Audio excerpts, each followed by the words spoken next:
Bon, bah, bonjour à tous, on va pouvoir commencer. Je pense que on est quasiment tous là.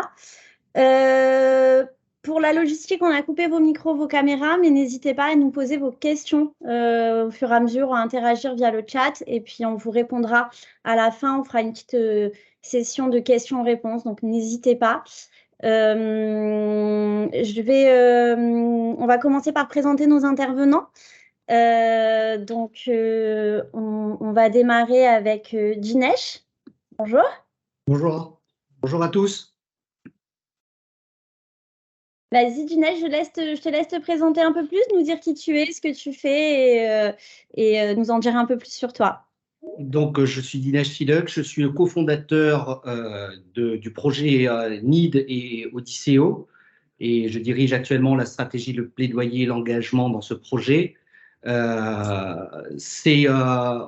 est sur la création d'un réseau de lieux sur le bassin méditerranéen destiné à l'éducation, à la protection de l'environnement, au développement durable et à l'écologie.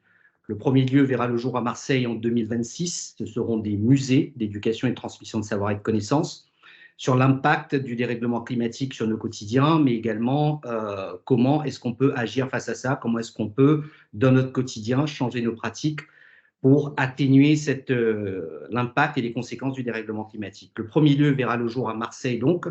C'est un projet qui est soutenu par le président de la République, accompagné même par 13 ministères français, des collectivités locales. Et nous avons à ce jour plus de 200 partenaires, instituts de recherche, universités, des États, des collectivités sur le bassin méditerranéen qui participent également à ce projet. Il est unique au monde puisqu'en fait, on s'appuie sur deux jambes, si je puis dire ainsi, sur les sciences humaines et les sciences humaines et sociales, et les sciences de l'environnement, et aussi par la transversalité d'action, puisqu'en fait, on part de l'éducation, la sensibilisation, la formation, l'accompagnement de projets, la culture, l'innovation, pour pouvoir toucher un maximum de cibles et accompagner les populations méditerranéennes, quels qu'ils soient, les États, les collectivités, les citoyens, à la transition écologique. Merci Dinesh. Célia, bienvenue, merci d'être là. Je te laisse aussi dire quelques mots sur toi et sur Astelia et Bodyguard. Bonjour à toutes et tous. Donc, je suis Célia Nicolosi, cofondatrice du laboratoire Astelia, qui porte donc la marque Bodyguard. Donc, c'est un jeune laboratoire qui, en fait, a pour vocation de rassembler deux mondes qui habituellement se parlent assez peu, à savoir le monde de la parfumerie et le monde du biocide, de la protection contre les maladies vectorielles et maladies manuportées. Et en fait, donc, les produits de marque Bodyguard, ce sont des produits qui améliorent l'observance, en fait, qui rendent la protection pour le corps agréable et qui transforment les contraintes de protection contre, par exemple, les moustiques ou les différents insectes qui peuvent porter des maladies, qui transforment ces contraintes de protection en routine plaisir, qu'on a donc plaisir à appliquer et du coup qui améliore l'observance pour empêcher les maladies de demain de se développer. Merci. Ensuite, on a Pauline qui est avec nous. Donc, Pauline, moi, je la connais déjà un peu plus parce que c'est ma collègue chez Exprimé. Pauline, tu peux nous en dire un peu plus sur ton scope? Yes, bonjour à tous. Moi, chez Exprimé, je m'occupe de la partie plutôt conseil, stratégie de marque, accompagnement sur des problématiques d'image, de notoriété, de création de marque, branding ou rebranding, positionnement ou repositionnement de marque, définition de la stratégie. Donc, j'accompagne des clients B2B, B2C, B2B2C. Enfin, voilà, on a un scope assez large en termes d'accompagnement client. Et donc, je suis pas seule à travailler, hein, on est une équipe, mais voilà, moi, j'interviens plutôt sur des problématiques de stratégie et d'image. Merci. Donc encore bonjour à toutes, à tous. Moi je suis Mélissa, donc pareil, de chez Exprimé, directrice conseil. Je suis plutôt sur la partie stratégie de contenu. Donc une fois que Pauline est intervenue, je prends un peu la suite pour vous accompagner à déployer, à créer, à déployer vos contenus. Aujourd'hui, on va parler, ça va être un échange entre nous et on va parler de comment on construit un storytelling qui interpelle votre audience, qui va l'émouvoir, l'engager, et comment on va transformer sa stratégie de contenu, donc sa stratégie de brand content, en stratégie de performance de marque, pour pouvoir créer un véritable impact. Pour ça, on va commencer par parler des fondamentaux du brand content, de pourquoi c'est essentiel aujourd'hui à votre entreprise et à son développement. Déjà, on va faire un petit rappel sur ce que c'est le brand content. Le brand content, c'est tous les contenus éditoriaux et identitaires de votre marque que vous allez produire pour parler de votre marque, de ce que c'est, de ce qu'elle est intrinsèquement. Ça peut être des vidéos tutos, ça peut être des reportages, ça peut être des vidéos d'expérience, des guides pratiques, vraiment tout ce qui va être produit pour raconter votre marque. La diffusion, elle peut être cross-média sur des médias conventionnels ou des nouveaux médias. Sur des médias, elle peut aussi être hors médias. Donc, on en parlera également. Et le but du brand content, c'est de véhiculer vraiment des valeurs positives, de traduire qui vous êtes, votre ADN, vos aspérités, et vraiment de susciter l'émotion pour fédérer votre communauté. Avant même de parler de consommateurs, on va vraiment s'arrêter sur cette notion de communauté qui est très importante pour bâtir votre performance de marque. On va avancer du coup. Voilà, quelques chiffres. J'aimerais bien ensuite que les intervenants puissent réagir sur ces chiffres, mais on sait qu'aujourd'hui, 75% des Français choisissent le brand content pour en apprendre davantage sur la marque avant de s'engager dans l'acte d'achat. En B2B, on a deux chiffres qui vont être intéressants. C'est déjà que vous êtes plus de 22%, on note 22% pardon, de plus d'engagement avec le brand content qu'avec la publicité traditionnelle. On fera un petit aperçu de la différence tout à l'heure. Et 70% d'entre vous, des brand managers, donc des gens qui s'occupent de l'image de marque en annonceur, considèrent que la création d'une audience, donc d'une communauté, elle a plus de valeur au final sur la durée que la vente en direct. Célia, tu peux nous parler un peu de ces chiffres et de comment tu les vois, toi, aujourd'hui, concrètement dans ton métier? Alors moi, le deuxième chiffre que tu viens d'évoquer au niveau du fait que la création d'une audience a en effet plus de valeur que la vente en direct, nous, on est complètement en phase avec ça parce qu'en fait, quand on a lancé le laboratoire, on l'a lancé en 2019, on l'a lancé vraiment de zéro. Pour tout dire, on a fait un prêt de 16 000 € très exactement à la banque. Donc, on est 2 cofondatrices. Et en fait, pendant les 2 premières années, on a beaucoup travaillé sur la R&D et la première commercialisation a eu lieu en 2021 par le biais d'une campagne Ulule. Et en fait, la création de cette communauté Ulule, ça a été vraiment pour nous le premier pas vers le fait de convaincre en fait l'audience qu'on voulait atteindre ensuite, parce que donc notre produit phare qu'on a lancé avec Ulule, c'est une formule anti-moustique qu'on a fait breveter, qui est en fait le premier anti-moustique au monde à être efficace pendant 8 heures, sain pour l'homme, respectueux de l'environnement et qui sent aussi bon qu'un parfum. Donc un produit qui était complètement différent de tout ce qu'il faisait sur le marché. Mais les coûts de développement étaient très importants et on voulait une distribution exclusivement en pharmacie. Et en fait, on savait que le monde de la pharma, quand on part de zéro, c'est un monde qui peut être un peu fermé. Et nous, la stratégie qu'on a eue, c'est de se créer une communauté Ulule qui était très convaincue par la marque, très convaincue par les plus produits. Et en fait, de demander à ces gens-là de prendre leur bâton de pèlerin et d'aller prêcher pour nous auprès de leurs pharmaciens de quartier en leur disant qu'ils avaient découvert un produit fantastique qui était complètement différent de tout ce qui se faisait dans leur rayon habituellement. Et en fait, d'essayer, eux, de convaincre les pharmaciens, parce que les pharmaciens sont très à l'écoute de leur patientèle. Et du coup, en fait, nous, c'est grâce à cette petite audience de base qu'aujourd'hui, on est présent dans plusieurs milliers de pharmacies. Ça a vraiment démarré comme ça, en fait. Audience, du coup, que vous avez presque transformé en ambassadeurs de marque, finalement. Enfin, c'est eux qui sont allés porter directement le message. Ça s'est fait comme ça, du coup. C'est ça, exactement. En fait, on a beaucoup échangé avec eux. Quand ils ont reçu les premiers produits en pré-vente, etc., on a lancé des questionnaires pour avoir leur retour sur les produits. On a modifié les formules suite à leurs produits. On leur a renvoyé les produits modifiés pour savoir si du coup, c'était ce genre de choses qu'ils entendaient dans leur demande de modification, etc. On a été hyper proche d'eux. Et en fait, c'est une audience qui nous a énormément soutenus. On a levé plusieurs dizaines de milliers d'euros, nous, par le biais du LUL. Bon, les montants en R&D étaient énormes, donc ça a été une très bonne base pour démarrer. Et en effet, c'est vraiment eux qui, derrière, on connaît quelqu'un qui connaît quelqu'un qui connaît quelqu'un qui connaît quelqu'un.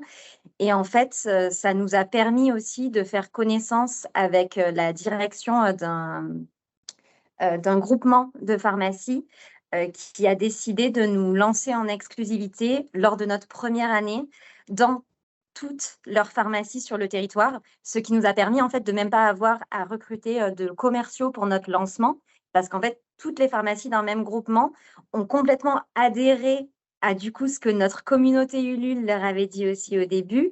Et en fait, c'est vraiment quelque chose qui est remonté des premiers consommateurs pour convaincre un groupement de pharmaciens qui a, lui, à son tour, redistribué le produit pour reconvaincre du coup des consommateurs derrière. Donc, ça a été vraiment une boucle vertueuse, mais très basée sur le bouche à oreille. Et d'où l'importance vraiment de cette création d'audience.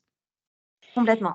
On note aussi en B2C que 64% des consommateurs sont prêts à faire un achat, donc vraiment à déclencher l'acte d'achat après avoir regardé une vidéo de Brain Content, et que 80% des consommateurs de contenu considèrent l'authenticité comme le critère numéro 1. On va en parler. Dinesh, est-ce que c'est aussi des chiffres qui te parlent dans ton quotidien sur cette partie proximité avec ta communauté et le besoin de créer du contenu pour s'adresser à elle? Oui, parce qu'au final, les 4 chiffres nous parlent, puisqu'on on a 2 problématiques, c'est-à-dire qu'on est sur un public très large, très diversifié, comme je disais, institutionnel, grand public, chef d'entreprise, ONG, association. Donc, il faut trouver le bon équilibre, le bon élément de langage, le bon récit pour pouvoir s'adresser à tout le monde. Et deuxième problématique, qui est d'autant plus importante, on parle d'un lieu qui n'existe pas encore et d'une problématique qui, à la fois, concerne tout le monde, mais sur laquelle, la question de la transition écologique, mais sur laquelle on a des difficultés à faire agir. Donc, oui, effectivement, ces chiffres nous parlent, puisqu'il y a une chose sur laquelle on s'est rendu compte, mais ça vient aussi de notre expérience, de la mienne aussi, qui était celle de la création, participer à l'équipe de création du Camp des Milles, qui est un ancien camp d'internement et de déportation français, qui est aujourd'hui un musée d'histoire et des sciences humaines à Aix-en-Provence. C'est-à-dire, une fois que, comme sur la question de mémoire, la question environnementale, une fois que le public niche est atteint, qu'est-ce qu'on met en place pour aller ouvrir la thématique aux autres publics qui seront ou pas forcément intéressés, ou sinon qui sont pris par leur quotidien. Il y a une chose que je retiens de tous ces chiffres et de l'expérience qu'on a pu avoir et qu'on a pu mettre dans le projet NID d'Odysséo, c'est qu'il ne peut pas y avoir de stratégie de marque ou de brand content sans récit. Le récit est la base de tout, le fait de créer un narratif pour n'importe quelle marque. Comment est-ce qu'à partir de problématiques, on arrive à développer des imaginaires positifs, puisqu'aujourd'hui, si vous constatez la somme d'informations qui tombent au quotidien, donc on ne peut pas activer uniquement un levier. Le chef d'entreprise, notamment quand on parle de B2B, est aussi un citoyen, est aussi un père de famille. Donc, il y a plein d'éléments de communication qui peut le concerner ou la concerner sur différents territoires d'expression, chez lui, dans le cadre de son travail, dans le cadre de son rôle d'entrepreneur. Donc, la première question, c'est le récit. Et d'autre part, il y a un élément important aussi qu'on a intégré, qui est celui de se dire qu'aujourd'hui, l'imaginaire des marques a remplacé le récit national. Ce qui veut dire que les marques ont un potentiel énorme de communication vis-à-vis de différents publics. Pourquoi je dis cela? On a jusqu'à voir récemment, avec toutes les problématiques qu'il y a, mais bon, géopolitiques ou politiques ou sociales, etc. On le voit très bien sur la communication, si je parle de certains groupes français, TF1 qui parle, je crois, des Français vivent ensemble, Intermarché qui parle tous unis contre la vie chère. Donc, ce sont des récits qu'ils ont construits à partir d'une stratégie d'un slogan, ils ont mis en place un narratif pour expliquer comment leur marque est capable de fédérer le plus grand nombre et répondre au quotidien à des problématiques diverses et variées. Ce qui a remplacé, d'autre part, ce grand récit national qui n'existe plus, quelque part. Enfin, ça peut paraître très brutal, mais qui n'existe plus. Donc, oui, ces quatre chiffres nous parlent et l'élément principal qu'on a mis en place dans notre stratégie, c'est de se dire comment est-ce qu'on crée un narratif sur un sujet qui est extrêmement problématique, qui est extrêmement anxiogène par ailleurs, la question du dérèglement climatique, et comment on arrive à embarquer le plus grand nombre et passer d'une communauté, puisque j'entends souvent parler de la question communauté, mais comment est-ce qu'on passe d'une communauté à une communauté d'engagement pour faire en sorte que chacun finisse par agir à titre individuel, mais comment est-ce qu'on arrive à en faire un mouvement collectif? Merci Dinesh pour ce témoignage. On va ensuite parler de l'authenticité. On a vu ça dans les chiffres clés. C'est un élément très très important aujourd'hui de vos stratégies de brand content, de quelque stratégie de brand content qu'il soit. On a fait émerger 3 éléments importants de l'authenticité sur lesquels j'aimerais aussi vos avis. Il y a la notion de proximité. Comment on crée du lien pas uniquement avec un consommateur, mais vraiment en amont, pour construire, comme on disait, une communauté qui va partager des éléments de valeur. Cette proximité, il faut la doser. Célia, on en parlait. Comment toi, tu as réussi, parce que dans ton univers, typiquement, la proximité, par exemple, avec des pharmaciens, c'est ce que tu disais, il faut bien doser ça. Comment tu as travaillé ce pilier qui est la proximité? Oui, alors en effet, nous, vu qu'on est dans le domaine de la pharmacie, la proximité, c'est bien, mais entre guillemets, il y a aussi la valeur de l'expertise qui doit être toujours mise en avant également. Donc, entre guillemets, il ne faut pas que trop de proximité finisse par passer pour de l'amateurisme. On travaille aussi avec des professeurs épidémiologistes, par exemple, et avec des médecins également spécialisés. Et en fait, nous, une de nos communautés, c'est vraiment cette communauté scientifique-là. Du coup, on travaille toujours de manière très authentique, très, très honnête, très directe, voilà. Mais c'est vrai que dans notre création de contenu, quand on a démarré, on avait une immense proximité avec du coup notre communauté Ulule. On avait aussi pour le coup aucun moyen financier, donc c'était nous qui faisions 100% de nos contenus et c'était du coup on avait une très très grande proximité, mais un petit peu d'amateurisme aussi dans la manière de faire certaines choses, chose qui est normale aussi, hein. Il y a un timing dans une évolution d'entreprise. Donc aujourd'hui, on reste très proche de nos différentes communautés, donc la communauté des consommateurs, la communauté des pharmaciens et qui recommandent nos produits, et la communauté scientifique avec qui on travaille sur le développement des produits. Mais c'est vrai que la proximité ne sera pas la même avec chacune de ces communautés. Donc, on a des supports de communication différents qui ne sont pas faits par les mêmes personnes selon justement les communautés. Donc, nous, on travaille par exemple avec votre agence Exprimé pour tout ce qui est contact avec le consommateur final. Mais par contre, pour tout ce qui est support auprès de nos pharmaciens ou de nos médecins, là, ce sont qui font tous les supports de communication pour en fait avoir un langage aussi adapté à la communauté à qui on vient s'adresser. Donc, la proximité, c'est vraiment une question de bon dosage au final. Exactement, ouais, c'est ça. Il y a la notion de transparence aussi qui est très importante. Donc, toi, c'est vrai qu'on avait pu en parler sur aussi la provenance des produits, comment vous les travaillez, etc. Dinesh, toi, cette notion de transparence, de discours honnête, de se montrer tel qu'on est, de valoriser un peu vos aspérités, c'est quelque chose que vous avez aussi été amené à travailler, à la fois avant au Camp des Milles et aujourd'hui chez NID? Oui, parce qu'au final, c'est un des éléments fondamentaux aussi pour la crédibilité du discours. Puisque, enfin, encore une fois, les 3 points nous concernent. La transparence, on l'applique au quotidien sur des questions nous aussi de proximité. Puisqu'on s'est rendu compte sur une des problématiques du projet qu'on portait, c'est qu'il était trop grand trop énorme, trop lointain, quelque part. 2026, création du lieu, on parle de la Méditerranée, on parle de la question de dérèglement climatique. C'est toujours des sujets qui sont assez loin. On le vit en été ou en hiver, il fait trop chaud, il fait trop froid, etc., etc.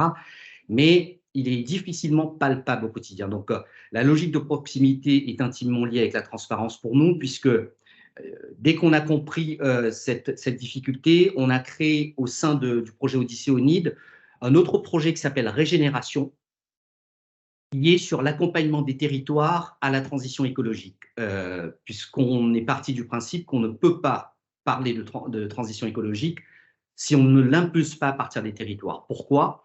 Puisqu'on est tenu d'agir au pas des portes de tout un chacun, en fait, de leur montrer visiblement et de manière palpable quels sont les impacts des règlements climatiques à l'échelle de leur territoire, de leur ville ou de leur village. Donc, cette question de proximité, on l'a aussi à l'échelle des différentes villes. Ça passe par de la formation, ça passe par de la sensibilisation, ça passe aussi par des actions d'adhésion des citoyens. Il n'y a pas de projet aujourd'hui, il y a 10 collectivités qui sont engagées sur le projet Régénération, sur lequel on associe les élus, les cadres, les agents des collectivités, les chefs d'entreprise, mais également les citoyens qui ont aussi un pouvoir de s'exprimer sur les problématiques qu'ils rencontrent. Puisque souvent, les gens ont cette prise de conscience sur la problématique. Comme ça a été le cas au camp d'Émile, les gens ont cette conscience sur la problématique, sur les questions de racisme, d'antisémitisme, d'extrémisme, etc. Donc, ils voient de temps en temps quel est l'impact réel sur leur quotidien. Par contre, c'est très compliqué de le faire perdurer dans le temps. Donc, cette action de proximité doit intimement être liée pour nous avec de la transparence, c'est-à-dire tenir un discours qui soit vrai sur les vraies problématiques, mais en ne l'enfermant pas dans une logique complètement mortifère, puisqu'effectivement, au camp d'Émile, on s'appuyait sur les 3 grands génocides de l'histoire pour démontrer comment, à partir des discriminations, une société peut basculer.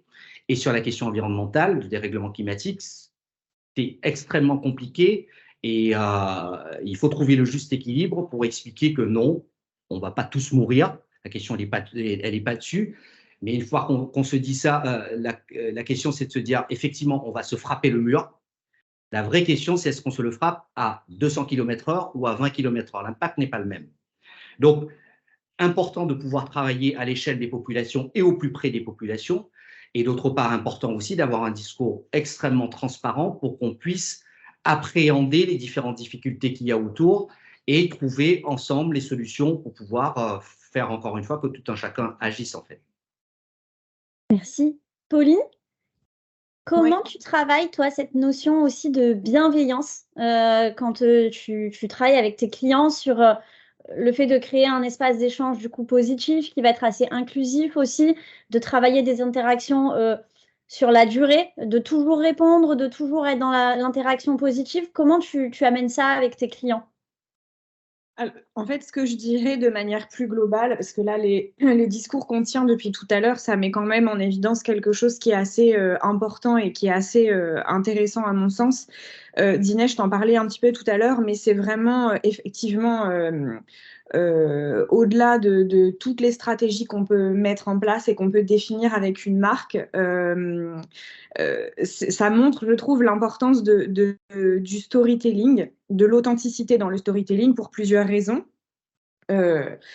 C'est à mon sens primordial que de ne pas faire semblant quand on est une marque et qu'on porte un discours. C'est important de véhiculer des valeurs auxquelles on croit vraiment. Parce que de toute façon, si on fait semblant, ça nous rattrape à un moment donné. C'est-à-dire que la création de contenu, elle doit transpirer ce qu'est une marque, mais vraiment fondamentalement et véritablement. On a eu parfois le cas avec des marques ou avec des clients qu'on a pu accompagner qui manquaient d'authenticité et qui cherchaient à séduire une cible avec un discours, mais qui n'était pas forcément rattaché à leurs propres valeurs. Et on se rend compte à un moment donné que forcément, ça fonctionne pas. Forcément, il y a un moment donné où on se dit, mais oui, en fait, j'ai fait ça pour faire plaisir à une cible que j'identifiais, mais finalement, moi, je suis plus très à l'aise avec ce discours, ça me convient pas vraiment, etc. Donc, la bienveillance à l'égard d'une cible ou à l'égard d'un auditoire, elle passe aussi par là. Elle passe aussi par le fait d'être, entre guillemets, droit dans ses bottes en tant que marque, parce qu'on porte un discours, on porte des valeurs, on raconte une histoire auquel des gens s'identifient parfois. Et donc, la bienveillance, elle passe aussi par là en disant, bah, voilà, nous, on fait pas semblant. C'est important toujours d'interroger, de questionner les marques sur vraiment les valeurs fondamentales qu'elles portent. Et ce qui fait qu'elle est singulière, et c'est d'ailleurs là-dessus qu'on va aller trouver les aspérités et les singularités d'une marque. L'importance aussi de trouver le juste milieu entre les valeurs que je porte et les valeurs que porte ma cible, ou en tout cas la cible que j'ai identifiée, comment à un moment donné on arrive à avoir un tronc commun et à se retrouver sur ces valeurs-là. Et à mon sens, c'est cette sincérité qui fait la durabilité d'une marque. Je crois assez peu aux marques qui adoptent un discours pour plaire à une cible à un moment donné et qui changent de discours ou changent de cap. Je pense que les marques qui perdurent et qui vivent longtemps sont des marques qui sont sincères. Alors, ça ne veut pas dire qu'il ne faut pas prendre en considération les avis de la cible, parce que c'est quand même un échange, hein, c'est-à-dire que ça va de pair, enfin, c'est un échange constant entre une marque et une cible, sinon ça ne peut pas fonctionner. Mais c'est important que chaque acteur soit sincère et vraiment aligné, droit dans ses bottes. C'est vraiment important à mon sens. Et donc, ça rejoint à la fois des problématiques, entre guillemets, de proximité, de transparence, de bienveillance, d'écoute. Enfin, voilà. Moi, c'est plutôt ça que j'indique aux clients qu'on accompagne, quoi. C'est intéressant, ça rebondit bien sur ce qui va suivre. On a cette citation qui est intéressante, qui est « Le bourrage de crâne n'est plus admis par les individus ». Donc, par bourrage de crâne, on pense peut-être plutôt à la publicité qu'on a pu connaître pendant de longues années sur la publicité de masse, pas assez ciblée, avec des messages peut-être pas assez porteurs de sens, ou en tout cas pas porteurs de preuves. Et la publicité, maintenant, elle doit trouver de nouveaux moyens pour interpeller. Et ça passe par le travail que vous allez faire sur votre brand content. On se rend compte, si on avance, que le brand content, aujourd'hui, à quoi il sert? Il sert à créer ce chemin vertueux qu'on va partager ici. C'est d'abord à se faire connaître, à présenter votre marque à votre cible de manière très affinitaire, de présenter votre ADN, vos convictions, pour vous révéler. Ça, Pauline, toi, comment tu amènes tes clients à travailler cette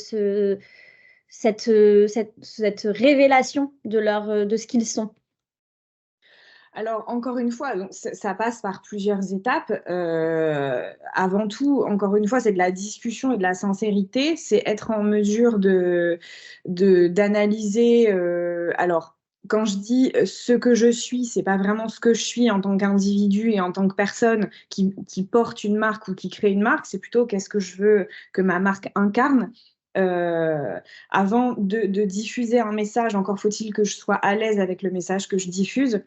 Et je voudrais juste refaire une parenthèse sur aussi quelque chose qu'on voit de plus en plus aujourd'hui. Ça fait quelques années que le virage a été pris, mais contrairement à ce qu'on pouvait voir jusqu'alors, moi, j'aime bien aborder aussi la question de la fidélité parce qu'on se rend compte aujourd'hui que des consommateurs, alors pas sur toutes les problématiques, pas sur tous les marchés, mais la plupart des marchés sont concernés par la fidélité client, c'est-à-dire on se rend compte aujourd'hui qu'un consommateur switch très rapidement d'une marque à l'autre dans la mesure où il est plus en phase avec le contenu ou avec ce qu'elle propose. Il y a cette question de comment j'arrive aussi à tenir un client sur la longueur. Dinesh, tu le disais, une fois qu'on a atteint la cible niche, comment on fait pour entretenir ça sur la longueur?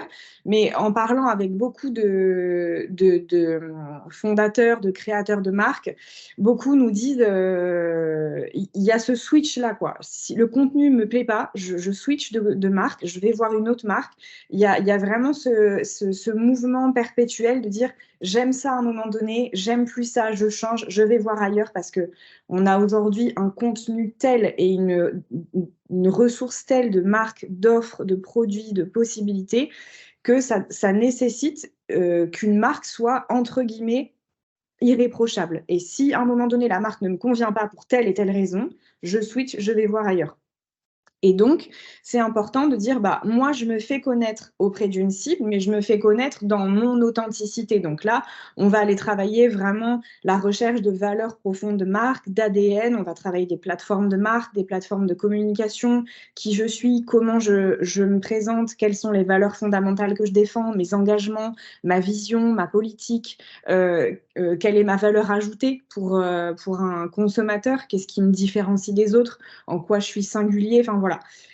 Tout ça, c'est décortiquer qui je suis véritablement, trouver mes singularités et les exposer du mieux possible, en tout cas retranscrire le mieux possible tout ce qui fait que je suis une marque à part entière.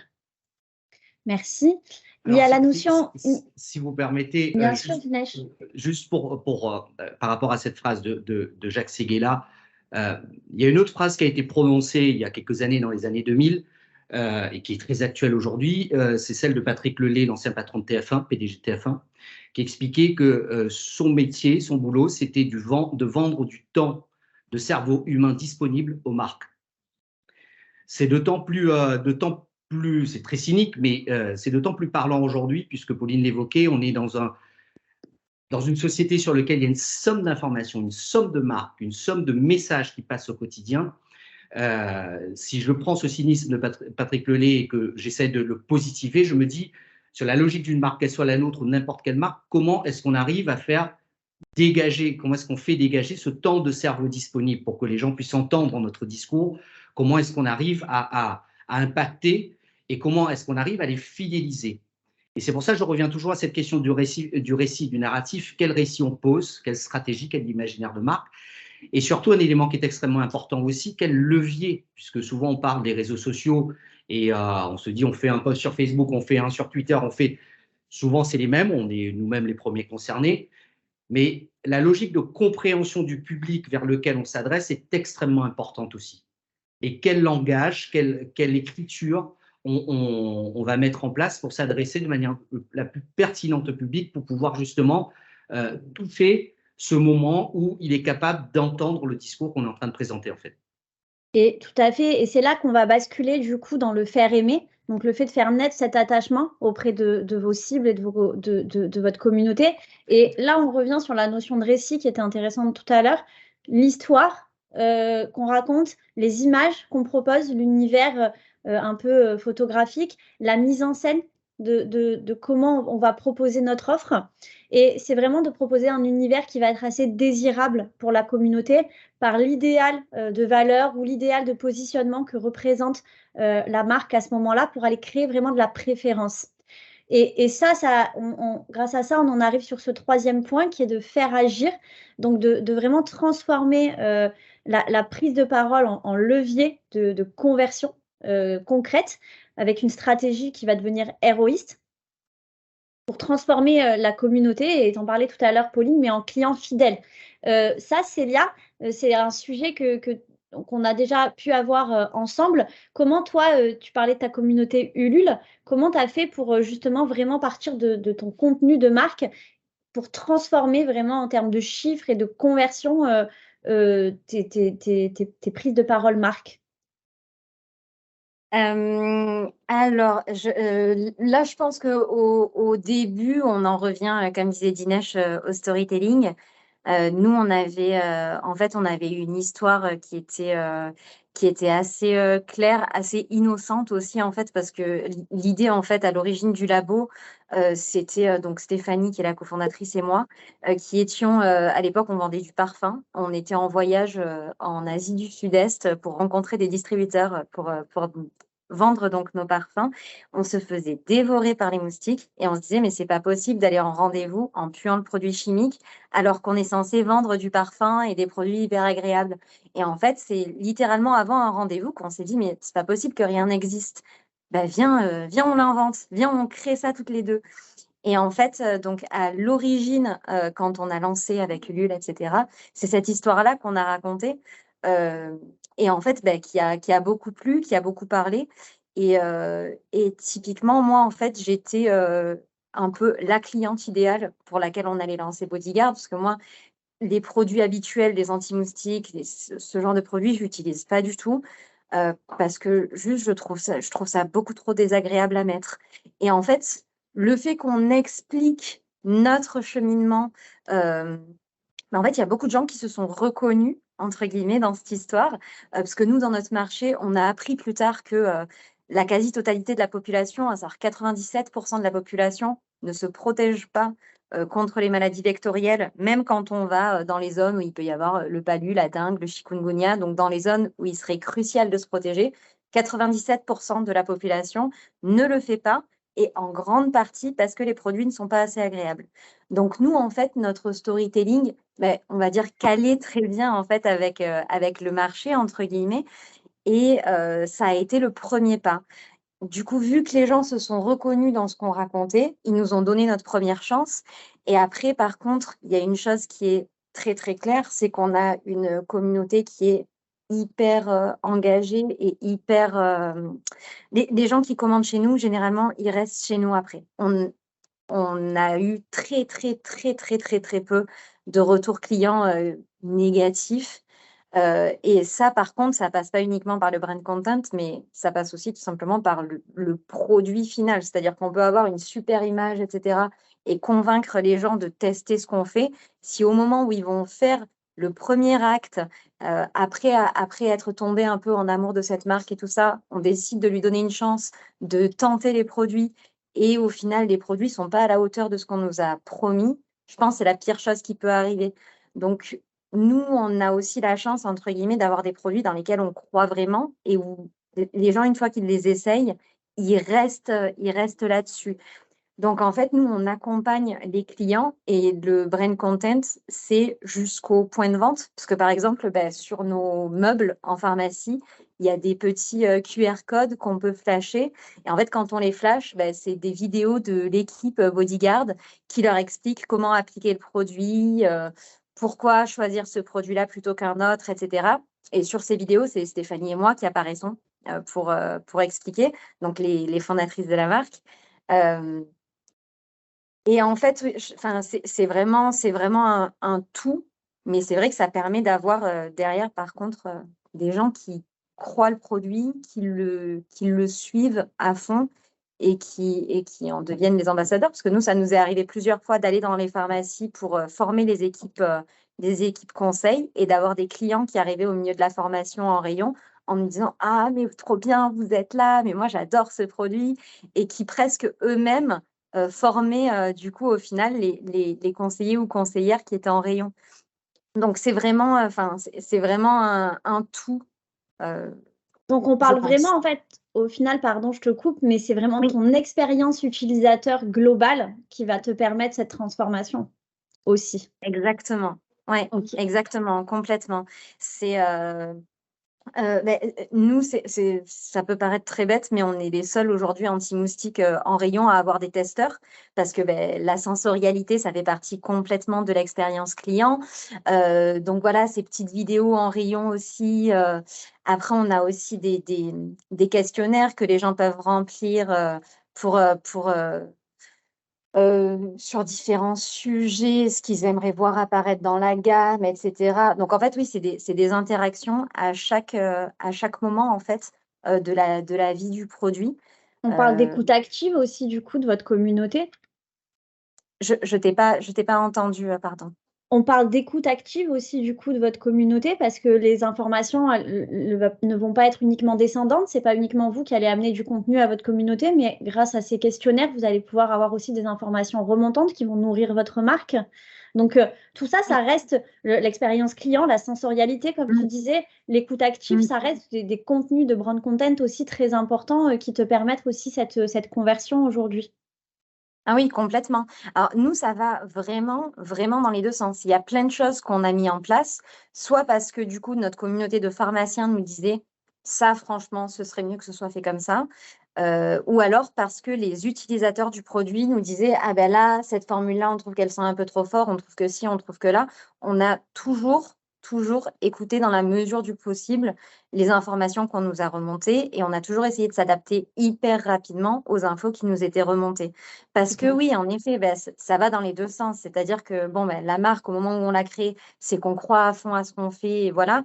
Mais il faut aussi être hyper à l'écoute de ceux qui vont continuer à bâtir cette marque avec nous. Et on sait que nous, aujourd'hui, tout seuls, sans notre communauté d'utilisateurs, sans notre communauté de pharmaciens, sans notre communauté de médecins, et aujourd'hui, du coup, on a une équipe commerciale également, sans écouter les remontées de toutes ces personnes-là, on va droit dans le mur, en fait. On va devenir une marque comme toutes les autres, qui sera pas réactive, qui sera beaucoup moins interactive et qui aura plus vraiment d'intérêt, en fait. Merci pour ce témoignage. C'est intéressant encore une fois. Je dirais juste parce que effectivement, c'est des choses aussi qu'on essaye d'expliquer souvent aux clients quand on fait du travail de contenu. Rappeler quand même que lorsqu'une marque s'exprime, moi je dis souvent à mes clients, tu n'es pas la cible. Enfin, tu fais pas une marque pour toi ou c'est pas un discours pour toi. Tu t'adresses à une cible et à un auditoire. Est-ce que tu connais cette cible? Est-ce que tu es à l'aise avec ça? Est-ce que tu as identifié véritablement les gens à qui tu dois t'adresser ou à qui tu as envie d'adresser un message? Parce que souvent, quand on travaille des stratégies de contenu, on entend ouais, mais moi je suis pas à l'aise avec ça. Non, mais moi je pense que c'est pas, moi ça me va pas, ou je pense que c'est pas ça qu'il faut. Alors que le questionnement, il est tout autre. C'est est-ce que ça correspond à ma cible? Est-ce que c'est ce que ma cible a envie d'entendre? Et est-ce que ça correspond, c'est ce que je disais tout à l'heure, est-ce qu'on est dans le juste milieu entre mes valeurs, mes fondamentaux et ce en quoi je crois et ce qu'a envie d'entendre ma cible et ce en quoi elle va se reconnaître. Donc c'est aussi important de changer de prisme et d'être en capacité Enfin, ce qui est intéressant, c'est la capacité d'une marque, à mon sens, à entendre et à écouter un besoin qui est exprimé à un moment donné par une cible ou par un consommateur. C'est intéressant tout à fait ce que vous dites. On va avancer, on va passer à la suite. On avait prévu 45 minutes, on va un peu dépasser. On va faire un point rapide sur l'impact du brand content avant de passer sur la suite, sur la deuxième partie. L'idée du brand content, c'est vraiment aujourd'hui d'arriver, vous en tant que marque, à vous distinguer, à vous permettre de travailler votre unicité, loin des caractéristiques techniques propres de votre produit, mais vraiment de vos caractéristiques propres à la marque. Le but aussi, c'est de créer de l'émotion. Donc ça revient un peu à ce que tu disais, Célia, sur la sensorialité, etc. Mais de la curiosité, l'attachement, l'empowerment, la fierté, tout ça, c'est des sentiments que peuvent véhiculer le contenu de marque et qu'il va falloir travailler par rapport, encore une fois, à votre socle, à qui vous êtes, pour au final engager, faire naître un sentiment vraiment d'appartenance de votre communauté. Je pense que à la fois pour toi, Dinesh, ou pour vous, pour toi, Célia, c'est vraiment ça qui va être important, c'est de nouer ce lien d'attachement et d'appartenance de votre communauté qui va créer un engouement et un impact encore plus important sur votre communauté. On va aussi parler rapidement de la temporalité du brand content. Souvent, nos clients, Pauline, tu peux en attester, mais souvent, nos clients nous disent à quel moment je dois travailler ma stratégie de contenu. Est-ce que c'est dès la création de ma marque ou est-ce qu'après, ça vient trop tard?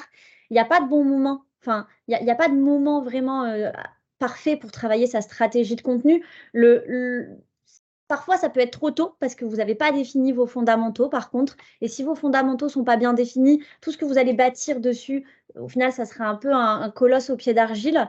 Par contre, c'est jamais trop tard. C'est jamais trop tard quand on a fait un bon travail de fond sur sa marque pour ensuite venir bâtir sa stratégie de contenu. Et donc, la durée de vie aussi, on peut parler aussi de combien de temps une stratégie de brand content. Une durée de vie pour une stratégie de contenu, au final, c'est un peu le même parallèle qu'avec un site web. Une stratégie de brand content, elle est vivante, elle s'ajuste, elle se réoriente, elle se pérennise parfois sur certains contenus. C'est toujours du test and learn, une stratégie de contenu au final. Pauline peut en attester, on a des clients parfois où on leur propose des choses, ça marche, ça ne marche plus après. Ce n'est pas un échec, c'est qu'il faut toujours s'ajuster. Ça doit être vraiment un outil pour vous, la stratégie de contenu, qui doit être un outil vivant et qui évolue en fonction de vous en tant que marque, comment vous évoluez, et de votre cible, comment elle évolue. On va aussi avancer ensuite sur cette deuxième partie qui est comment est-ce qu'on va utiliser le brand content pour bâtir à la fois votre notoriété, mais aussi votre stratégie d'acquisition. Et il faut le penser vraiment dans sa globalité pour que ça fonctionne. On va rapidement faire un point sur ce qu'est la performance de marque. Comment on passe du brand content, donc vraiment une stratégie de contenu classique, à vraiment la performance de marque. La performance de marque, c'est quand vous arrivez à mesurer et à comprendre et aussi à optimiser l'impact de votre marque, de qui vous êtes, sur les résultats financiers de votre entreprise. Donc, comment ma marque me permet vraiment concrètement de transformer au-delà de mon produit et d'identifier des opportunités pour améliorer ça. Je vais vous faire intervenir, du coup, encore une fois, je vais vous demander vos avis sur... on va parler de comment faire pour créer cette performance de marque. Déjà, Pauline, tu le disais, il y a cette notion d'identité de marque, mais avant ça, la stratégie marketing. Qui est votre cible? C'est quoi votre positionnement en tant que marque? Où est-ce que vous êtes distribué? Comment il se porte votre marché? Qui est en face de vous? Ça, c'est tant d'éléments qui vont vous permettre, avant de travailler vos contenus, de maîtriser vraiment l'univers et l'écosystème de votre marque pour ensuite pouvoir bâtir une stratégie de contenu solide. Vous voyez, on parlait de temporalité. Venir bâtir une stratégie de contenu sans avoir défini cette stratégie marketing, là, on arrive trop tôt. On arrive trop tôt aussi si on n'a pas défini vraiment votre identité de marque. Ça, Pauline, c'est quelque chose que tu travailles beaucoup, toi, avec tes clients. Comment tu travailles ça? Effectivement, il y a pas mal de clients qui oublient l'importance de la phase de préparation. Mais c'est comme dans tout. Enfin, je veux dire, moi, demain, j'arrive et je dis je vais faire un marathon. Je sais que je ne vais pas y arriver parce que je n'ai pas cette préparation et parce que je n'ai pas suffisamment préparé en amont le terrain, mon corps, mes habitudes, etc. Il y a beaucoup de clients qui oublient l'importance de préparer une phase de discours et de présentation de contenu. Donc, ils viennent nous voir en disant alors voilà, donc je voudrais faire une plaquette, je voudrais faire des réseaux sociaux, je voudrais faire. Ils vont lister des supports en disant voilà, il faut que je communique, il faut que je fasse parler de ma marque, donc il faut produire du contenu. Et en fait, souvent, je leur dis, mais est-ce que... Alors, bon, c'est un travail qu'on fait nous, hein, c'est d'où l'importance aussi de s'entourer d'une agence de communication parce que c'est un peu ce à quoi on sert aussi, c'est-à-dire à cadrer et à accompagner, et de dire, est-ce qu'avant ça, vous avez identifié les piliers importants? Est-ce que vous connaissez votre marché, votre environnement? Est-ce que vous savez, vous êtes à jour avec toute la partie légale, les législations en vigueur? Est-ce que c'est des choses que vous maîtrisez? On ne va pas lancer tout et n'importe quoi sans qu'il y ait de fond. Enfin, c'est vraiment l'importance croisée du fond et de la forme. Moi, je veux bien produire des contenus. Mais si on veut un minimum de résultats, il faut que ce soit des contenus qui soient travaillés, qui répondent à une stratégie et qui répondent enfin, en tout cas, qui soient alignés avec une analyse concrète. Donc, à mon sens, il n'y a pas de résultats et il ne peut pas y avoir de bons résultats si ce n'est pas préparé vraiment en amont. Donc, ça passe par l'identification, effectivement. Alors, tu disais avant, ou ça peut être avant ou en parallèle, mais voilà, à mon sens, c'est intéressant de travailler des problématiques d'identité de marque et à la fois de stratégie marketing pour vraiment garantir une performance qui soit optimale. Merci. Dinesh, Célia, je voudrais vous faire réagir sur les 2 points suivants. Donc, une fois qu'on a défini sa stratégie marketing, qu'on a bien travaillé son identité de marque, là, on peut passer à la stratégie de contenu. Dinesh, comment toi, avec Need, tu as travaillé cette stratégie de contenu? On en parlait la dernière fois, tu me disais, moi, poster pour poster, je préfère pas poster parce que si ce que j'ai à dire, ça découle pas de quelque chose de bien pensé, de bien construit, ça sert à rien. C'était intéressant, je trouvais, j'aimais bien avoir cet échange avec toi. Comment vous l'avez construit, vous, cette stratégie pardon, pas au Camp des 1000, si un peu au Camp des 1000 avant, mais chez Need aujourd'hui? En fait, je pense que la question de la stratégie de contenu, c'est d'abord et avant tout de sortir de l'entre-soi. L'important, c'est pas ce qu'on écrit nous et ce qu'on pense nous, l'important, c'est comment est-ce que c'est perçu. Ça vaut tout autant pour nous que pour n'importe quelle marque, en fait. Comment est-ce que le client final, l'utilisateur final perçoit cela. Donc, sur la question de la stratégie de contenu, étant donné qu'on est sur un sujet, comme je disais, anxiogène, sur lequel il y a beaucoup d'acteurs qui interviennent, etc., on est parti d'un principe de chercher à innover dessus. Après avoir pas mal consulté, on a mis en place, on s'est dit, et ça c'est l'expérience en agence aussi qui m'a permis d'en arriver là, c'est de se dire comment est-ce qu'on, si on faisait de l'écologie une marque, comment est-ce qu'on communiquerait dessus? Avec quel levier, avec quels outils et à quel moment on communique dessus. Donc cette question de la stratégie de contenu, on s'est rapidement rendu compte qu'en fait, ce qui manque aujourd'hui à la majorité de la population, c'est de l'information pour pouvoir agir. Et je pense que c'est une logique d'ensemble, ça ne concerne pas que nous, ça concerne l'ensemble des marques, puisqu'on parlait tout à l'heure de la somme d'informations qui arrive. Là, on a eu le parti pris qui est celui de se dire on ne va pas parler de nous, mais on va donner des éléments pour permettre à tout un chacun de pouvoir décider. Et je pense que c'est un élément qui est important aujourd'hui, puisqu'on a affaire à des consommateurs, à des clients, à des usagers qui sont non seulement éveillés, mais qui peuvent comparer aussi l'offre qu'il y a. Bon, bien évidemment, nous, on est sur une cause qui est une cause d'intérêt général, pas les mêmes problématiques de marque. Mais par contre, il faut vraiment tenir en compte cette notion de perception et cette notion de capacité de chaque personne aujourd'hui à pouvoir comparer avant de se décider. Puisqu'on est dans un secteur sur lequel, que ce soit vous, que ce soit Célia ou ceux qui nous regardent, qui nous écoutent, on est souvent sur la communication sur un secteur qui est un peu comme le foot, c'est-à-dire que tout le monde a un avis sur la communication. Tout le monde a le bon avis. Tu disais tout à l'heure, Pauline, un client vient te voir, j'ai envie d'une plaquette, mais pourquoi faire? Dans quelle logique d'ensemble ça rentre en fait? Et quelle est la finalité? Et c'est sur quoi on est parti aussi, c'est pour ça que vous remarquerez même sur les réseaux, pour nous, on ne communique pas énormément, puisque aujourd'hui, on s'adresse à tellement de typologies de public et sur un sujet qui est mouvant, la question de la transition écologique.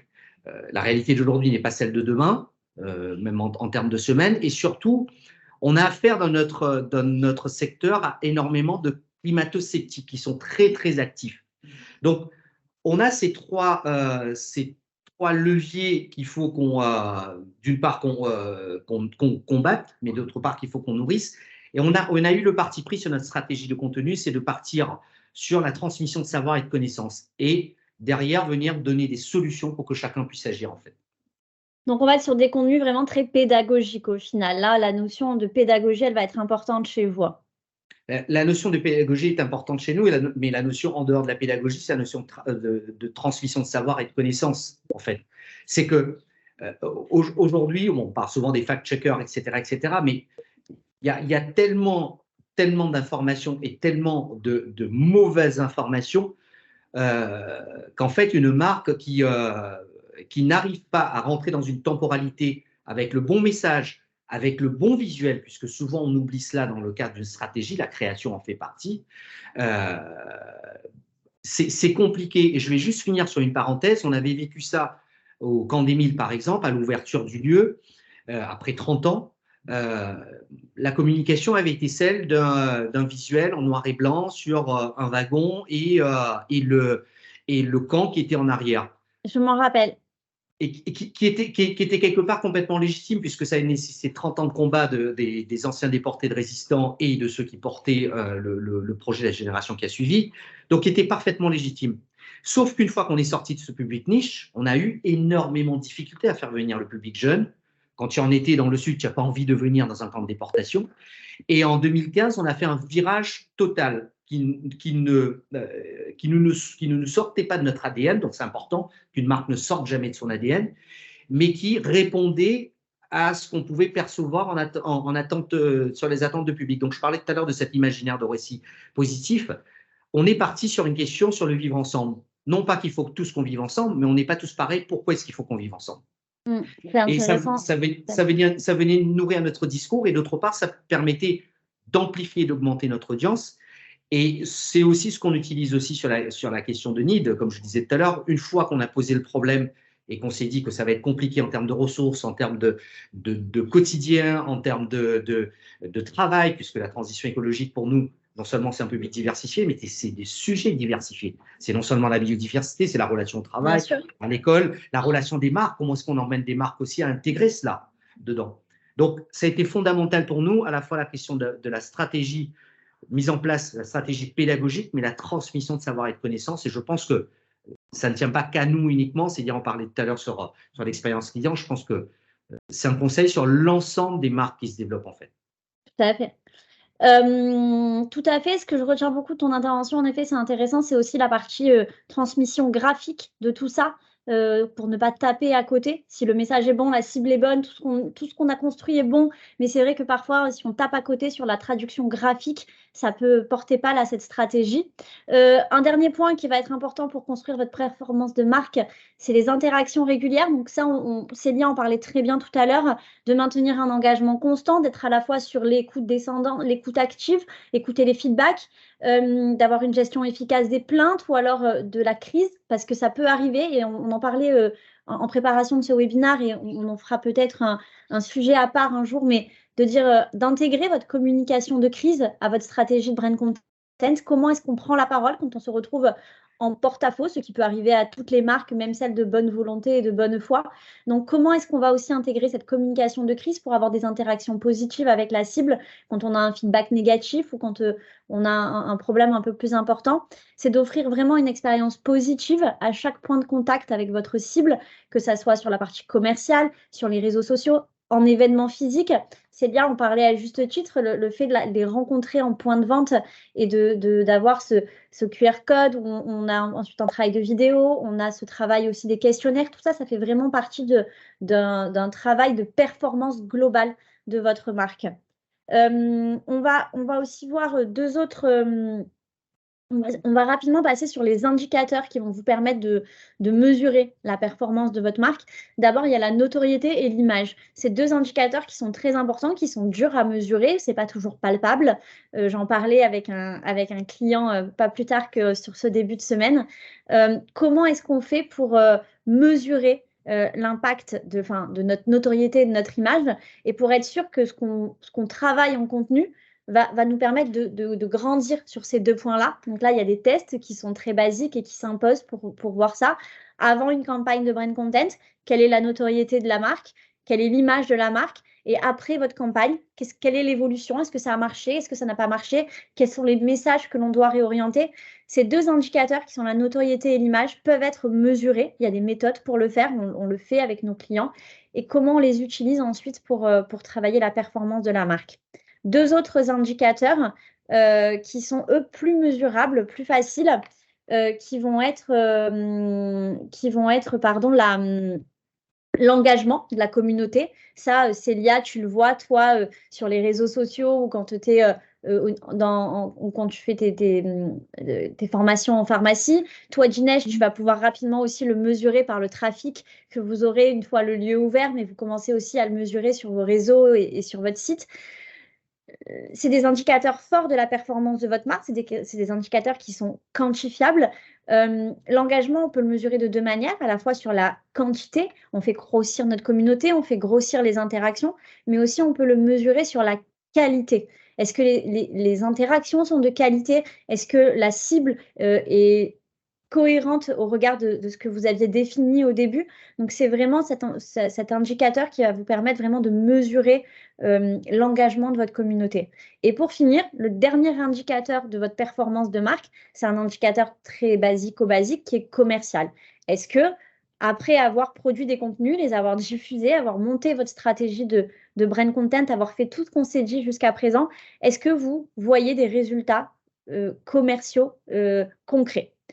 La performance de la marque, elle se traduit forcément par l'augmentation des ventes et de vos parts de marché. Si vous voulez, par exemple, aller conquérir des nouveaux marchés, si vous voulez aller conquérir de nouvelles cibles identifiées, la performance de votre marque, elle va se traduire par l'impact que ça va avoir sur votre commerce. Est-ce que vous voulez réagir, un de vous trois, sur ces chiffres-là? Il y a une slide qui arrive là, qui est assez importante, sur laquelle je vais clôturer cette partie, mais qui est vraiment de se dire à chaque fois, et ça va être intéressant pour moi d'avoir vos retours, Célia, Dinesh et Pauline, là-dessus. Mais aujourd'hui, il n'y a pas de stratégie de brand content efficace si on n'a pas la diffusion associée. Pauline le disait, des clients qui viennent nous voir en nous disant, ah là, il me faut une vidéo, je voudrais faire de la vidéo, etc. Très bien, mais pourquoi faire? Pour raconter quoi? Et où est-ce que vous allez la diffuser? Auprès de qui? Donc, pourquoi produire un contenu si personne ne le voit, pour que ça reste au chaud au final sur vos serveurs? Et pourquoi produire du contenu si en plus, ce n'est pas les bonnes personnes qui le voient? Si le canal de diffusion n'a pas été assez bien affiné, assez bien identifié pour que votre cible finale le voit. Et autre point, pas de stratégie de brand content efficace non plus si on n'a pas des KPI au regard de ça. C'est bien de produire du contenu, c'est bien de le diffuser efficacement, mais si on ne peut pas mesurer son impact, c'est un peu frustrant, je suppose, pour vous en tant que marque. Et donc, comment on fait au regard des KPI qu'on vient de voir? Comment vous travaillez ces sujets, Célia et Dinesh, à la fois sur la bonne stratégie de diffusion et les bons indicateurs au regard de cette stratégie? Alors, pour rebondir d'abord sur la bonne stratégie de diffusion, je crois qu'on en revient aussi à 3 slides plus tôt, à la stratégie marketing. En fait, du moment que la stratégie marketing est extrêmement claire, ça va permettre aussi tout simplement de dire non à beaucoup de choses. Parce qu'en fait, quand on se lance, nous, en tout cas, notre expérience, ça a été ça, c'était qu'on s'est lancé et en fait, on voulait que tout le monde entende parler de nous tout le temps, etc. Et du coup, on n'a pas tendance à être très sélectif parce que tout nous enthousiasme. Donc, oh, on va faire ça, ça va être génial, on va faire ça, on va faire ça. Et en fait, c'est hyper important on n'a que 24 heures dans la journée, comme tout le monde. Et nous, on est une TPE, donc on est une petite équipe. Et en fait, du coup, le fait de vraiment affiner la stratégie marketing, ça nous a permis de dire non à beaucoup de choses pour vraiment se recentrer uniquement sur ce qui était efficace. On avait des petits moyens financiers aussi au début. Donc, c'était d'avoir une stratégie juste basée sur l'efficacité. Voilà. Ça, est-ce qu'on va y passer du temps? Oui, non. Est-ce que le retour va être mesurable? Oui, non. Est-ce que le retour va être aussi pour les lancements rapides? Oui, non. Et point barre. Voilà. Et en fait, ça nous a permis de beaucoup resserrer. Et en fait, aujourd'hui, maintenant que l'entreprise a un peu plus de fonds, a une histoire un peu plus posée aussi, qu'on a aussi un volant d'affaires qui est plus important et qu'on a une communauté qui est plus grande, là, en fait, on se dit, OK, on peut partir sur d'autres stratégies de diffusion de nos messages qu'on n'avait pas avant, qui sont des stratégies à beaucoup plus long terme et également qui vont coûter plus cher sur le lancement, Forcément. mais qui vont être plus pérennes aussi. Donc en fait, c'est aussi, pour moi en tout cas, ça a été de s'adapter à chaque étape de la vie d'entreprise, aux besoins de fonds et d'urgence et de croissance qu'on avait sur le début. Et maintenant, plutôt aux besoins de pérenniser l'image qu'on s'est construite et d'élargir une communauté qui est peut-être une communauté plus scientifique et plus sérieuse encore, à savoir, nous, là, on va vraiment appuyer encore plus sur les médecins et discuter encore plus avec une communauté de médecins pour développer des produits qui seront encore plus en phase avec le besoin qui va émaner des maladies et des pandémies de demain. Mais voilà, c'est resserrer vraiment la stratégie de diffusion à ce qui est juste sur l'instant. Et en effet, se faire des tableaux, enfin nous c'était très bête, hein, c'était des tableaux de plus et moins. Et du coup, on arrivait à un total en bas du tableau qui nous disait on y va pas, quoi. Voilà. Mais c'est vrai que si la stratégie marketing, comme disait Pauline, n'a pas été resserrée et n'est pas hyper claire et hyper droite dans l'esprit, on va avoir envie de dire oui à tout. Et c'est humain aussi voilà. Donc c'est très très très important de resserrer et de dire non à ce qui est pas utile sur le moment. Et de se rassurer justement aussi sur la temporalité, c'est ce qu'on disait tout à l'heure, mais une stratégie de contenu, elle n'est pas figée, c'est-à-dire qu'elle évolue dans le temps, mais elle peut aussi être construite construite sur une temporalité plus grande, c'est-à-dire qu'on travaille parfois avec des marques ou avec des clients sur des stratégies de contenu qui sont plus longues, avec des plannings qui sont plus longs, en disant on va commencer par ça, et puis après on ira peut-être vers ça, et puis on va tester, et puis on va voir l'importance de l'A/B testing en disant je ne vais pas vous vendre un truc pendant 6 mois si ça ne marche pas. Donc on essaye, on ajoute, on y revient, on réadapte. Ça ne veut pas dire qu'on s'est trompé, ça veut juste dire qu'on est à l'écoute de ce qui se passe et qu'on est prêt justement à adapter, à revoir un peu la stratégie, à modifier ce qu'on croyait. Parfois, on est aussi surpris des tournures que ça prend et de certains engouements. Je me rappelle, une fois, on avait fait un lancement de produit avec un client qui m'avait dit « mais je sais que ça va marcher, j'ai fait les études, vraiment j'y crois. Là, il y a un produit annexe, bon, on verra plus tard. » Et en fait, on a dû réadapter parce que c'est finalement le produit numéro 2 qui a connu un engouement plus fort. Et c'est OK de se dire, voilà, tu vois, finalement, peut-être que c'était ça qu'il fallait mettre en avant. Et du coup, on va rechanger un peu la stratégie. Mais voilà, vraiment, effectivement, la temporalité, pas avoir peur de se dire, on peut imaginer un plan de déploiement sur un terme plus long. Enfin, il n'y a pas de souci avec ça, quoi. Dinesh, qu'est-ce que tu ressors de tout ça, de ton côté? Je pense que, brièvement, je pense qu'il y a un élément qui est important, c'est de ne pas avoir peur de se tromper. Puisqu'au départ, sur l'écriture d'une stratégie, on se trompe souvent, beaucoup. Et cette peur de l'échec fait que, et de l'autre côté, l'immédiateté des résultats, c'est d'y en parler aussi, de s'attendre à avoir énormément de, ce qui est logique par ailleurs, attendre énormément d'avoir énormément de clients, de visiteurs, etc. Mais nous, ce qui nous a servi, moi personnellement aussi, c'est qu'on s'est beaucoup trompé de notre fait ou pas de notre fait. Et ces échecs qu'on a subis et qu'on a dû assumer ont construit derrière la pérennité des différents projets. Je parlais tout à l'heure du camp des 1000 de 2014. On avait difficilement 40 000 personnes en comptant les scolaires. En 2020, on était à 200 000 personnes parce que justement, entre l'année d'ouverture et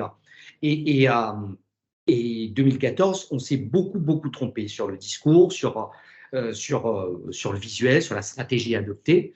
Donc ça, c'est la première chose. Sur NID également, je crois, pour être tout à fait transparent, je crois qu'on est à notre 4e ou 5e site web. Je ne sais pas combien d'essais on a fait sur l'identité graphique, sur les plaquettes, etc. Je ne les compte plus. Heureusement qu'on a des agences mécènes autour qui nous accompagnent. Mais je pense que c'est la base de tout, déjà d'une part, de pouvoir se tromper. Et d'autre part, la question de pouvoir, et Pauline l'évoquait, d'accepter de s'adapter, puisqu'il faut imaginer une marque et une stratégie comme étant un GPS. Je prends la route, je veux aller d'un point A vers un point Z, et au milieu, je peux avoir des embouteillages et je peux avoir des raccourcis qu'il faut que je prenne en fait. Et c'est ça la logique de la stratégie d'une marque. C'est d'accepter aussi qu'en cours de route, il va falloir qu'on prenne une petite route, mais sans jamais oublier l'objectif en fait. Et c'est ça qu'on essaie d'appliquer au quotidien. L'objectif pour nous, c'est comment accompagner, sur NIDS, comment accompagner la grande majorité des populations méditerranéennes à la transition. On sait qu'on ne touchera pas tout le monde, puisqu'on touche différentes cultures, différentes typologies de public, mais il faut qu'on accepte de se tromper, puisque l'enjeu pour nous, encore une fois, on dit souvent, et je terminerai dessus, qu'il faut toucher le plus grand nombre, mais ce que les sciences humaines et sociales nous démontrent, c'est qu'il faut toujours agir sur la minorité active devant une majorité qui est passive. Toutes les marques confondues, ce qui fait marcher une marque, c'est une minorité, c'est une communauté d'engagement. Aujourd'hui, on parle des influenceurs, qui va faire en sorte, qui va faire basculer une marque en fait. Et on essaye toujours et on fait toujours l'erreur de se dire on va toucher tout le monde. Non, on n'arrivera jamais à toucher tout le monde. Et ça, il faut l'intégrer dès le départ. Donc, d'où l'intérêt aussi, et on a fait ce choix aujourd'hui sur Niche, je ne sais pas si ce sera un choix gagnant, c'est non seulement d'aller sur une communauté, mais d'aller sur une communauté non seulement niche, mais une communauté qualifiée, qui soit non seulement capable d'adhérer au discours qu'on est en train de diffuser, mais qui soit surtout et avant tout capable de le diffuser. On est d'accord, c'est vraiment encore une fois l'engagement de la communauté. Merci. On va rapidement, parce que là, on a bien dépassé le temps. On va passer, je voudrais juste de vous trois, on va commencer du coup peut-être par toi, Dinesh. Rapidement, en quelques mots, une astuce, quelque chose d'assez concret que vous pourriez donner, un bon tips pour aller produire et bien diffuser un bon contenu de qualité pour vous. C'est quoi l'incontournable? Alors, pour moi l'incontournable, très concrètement, encore une fois, en fonction de l'expérience, c'est pour ça que j'en parle, c'est de s'assurer dès le départ de compétences. Et c'est-à-dire de se dire on ne peut pas faire tout en interne, on n'a pas toutes les compétences, de s'associer des agences, des différentes compétences en termes d'écriture, en termes de réflexion. Ça, c'est la première chose. Et deuxième élément aussi, c'est de pouvoir se dire, au final, comme je disais tout à l'heure, c'est qu'on ne sait pas tout en fait. Donc, ne pas hésiter à confronter, même si c'est jamais agréable, mais à confronter notre stratégie de marque auprès de gens qui ne comprennent rien à ce qu'on est en train de faire en fait. Et c'est là-dessus que nous, l'expérience qu'on a, je pense que ça s'applique sur n'importe quelle marque, puisqu'au final, c'est eux qui consomment, c'est eux les clients. Mais au départ, il faut qu'ils comprennent. Donc, ne pas hésiter déjà d'une part s'associer de compétences et d'autre part de confronter la stratégie qu'on est en train d'écrire. Super, merci. Célia? Alors, s'entourer de compétences, ça, je suis totalement d'accord. C'est vraiment la clé numéro 1, selon moi. Et la deuxième chose, ça revient à ce que tu disais tout à l'heure, c'est savoir à qui on parle. On a eu le sujet, comme je te disais, la semaine dernière, où on était en train de planifier du contenu pour nos pharmacies dans les dom-toms et où en fait on a reçu plein de visuels de nanas qui étaient vraiment typées Europe du Nord ou Royaume-Uni, voilà. Et en fait, non, c'était pas à elles qu'on s'adresse, c'était plutôt des contenus familiaux et plutôt sur des pots maths qui n'ont pas les mêmes questions en fait par rapport à l'utilisation d'anti-moustiques ou voilà. Donc vraiment de bien connaître la cible. Pardon, excuse-moi, je te coupe, mais c'est la particularité qu'on n'a pas forcément évoquée, mais c'est que toi, tu t'adresses à plusieurs marchés dans le monde, donc internationaux. Donc, c'est aussi ça qui est intéressant, c'est de se dire, en fait, je dois vraiment adapter ma stratégie à mes marchés. Et donc, cette anecdote est intéressante, en effet, oui. C'est ça. Un message qui va paraître hyper important pour l'Europe ne le sera pas forcément du tout pour le Nigeria, par exemple. Les problématiques de peau, etc., ne sont pas les mêmes. Les problématiques de maladie ne sont pas les mêmes non plus. Donc, en fait, c'est de savoir à qui on parle et de savoir quels sont les problèmes de cette personne. Et du coup, qu'est-ce que cette personne a besoin de savoir, a besoin d'entendre et qu'est-ce qui, elle, va la toucher. Super, merci pour ton témoignage. Pauline, un petit tips à nous donner? Je pense qu'il y a deux piliers importants. C'est encore une fois l'authenticité de la marque, de ce qu'on raconte et de ce qu'on veut raconter. Et je dirais aussi la maturité, parce que je pense qu'on est capable d'accompagner beaucoup de marques, beaucoup de clients sur beaucoup de sujets. Il y a en revanche quelque chose qu'on aura du mal à travailler avec eux, c'est la maturité d'un client quand il amène un projet. Il y a parfois des clients qui arrivent avec des projets qui ne sont pas aboutis, qui ne sont pas finis et qui pensent qu'on va pouvoir vraiment les aider et les sauver. C'est pas vrai. Enfin, il faut aussi arriver avec un contenu qui soit construit, avec un bagage qui soit un minimum solide et un peu organisé. Nous, on peut s'occuper du reste et on peut produire des choses intéressantes. On peut accompagner les clients sur de la stratégie et sur plein d'autres sujets transverses. Mais voilà, l'importance de la maturité du projet, c'est quelque chose qu'il faut garder en tête à mon sens. Ok. Merci beaucoup à tous les trois. On va clôturer. Merci à ceux qui sont restés jusqu'au bout. On a bien dépassé, mais c'était très intéressant d'échanger avec vous aujourd'hui sur ces sujets-là.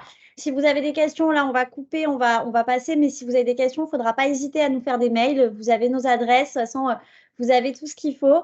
On sera ravis d'y répondre. Merci à vous deux, Célia et Dinesh, de votre partage d'expérience. C'était très enrichissant. Merci Pauline, à toi aussi de ta vision agence. Et puis, passez une bonne journée. À bientôt. Merci Victor. Salut. Merci, bonne journée à tous. Bonne journée. Merci, bonne journée à tous et tous. Au revoir.